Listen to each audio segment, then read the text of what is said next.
Дальний Восток – центр развития интересов и территория возможностей. Здесь люди первыми в стране встречают не только день, но и внедряют новые экономические инструменты. Какую роль масс-медиа играют в развитии макрорегиона и его позиционировании в стране и мире? Ответы на эти вопросы участники медиасаммита искали на площадке кампуса Дальневосточного федерального университета. Современная инфраструктура на острове Русский показывает, самая дальняя территория России сделала большой шаг вперед. Впрочем, на обратной стороне дальневосточной медали высокие тарифы, плохие дороги и информационный отрыв от большого мира. Об этом напоминала повестка медиафорума. Есть много проблем, есть много вопросов, есть много предложений.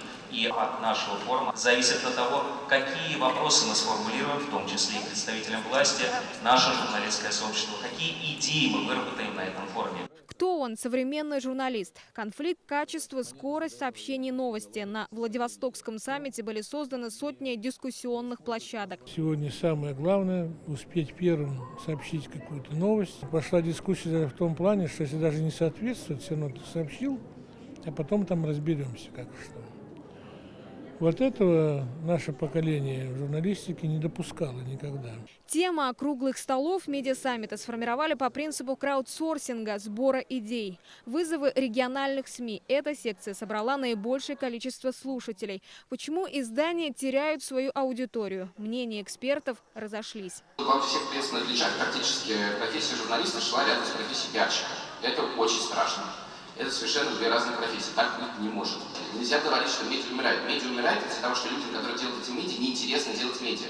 Из-за того, что людям, которые делают медиа, неинтересна их аудитория. Четвертый дальневосточный медиасаммит собрал больше 3500 участников. Форум 2017 стал рекордным по количеству иностранных делегаций.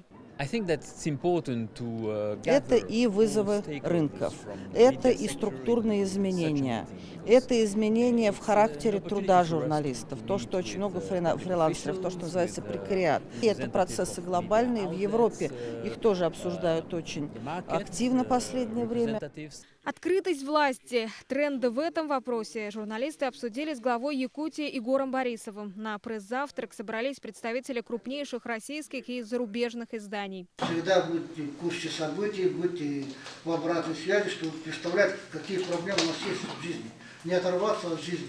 Поэтому я в этом плане всегда любые механизмы пытался использовать. Новая экономическая политика государства на Дальнем Востоке. Первые итоги. Выступая на пленарной дискуссии, вице-премьер Юрий Трутнев поблагодарил СМИ и призвал вместе развивать регион. Мы не можем быть одновременно во всех частях Дальнего Востока. И без вас мы просто не увидим каких-то проблем, не увидим, на что надо обратить внимание в первую очередь. Поэтому без контакта со средствами массовой информации любая наша даже самая замечательная работа вряд ли состоится.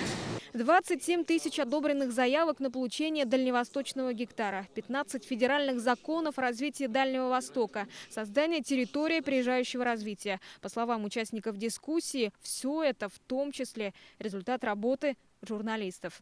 Айна Внакурова, Максим Бурцев, Вести, Владивосток, остров Русский.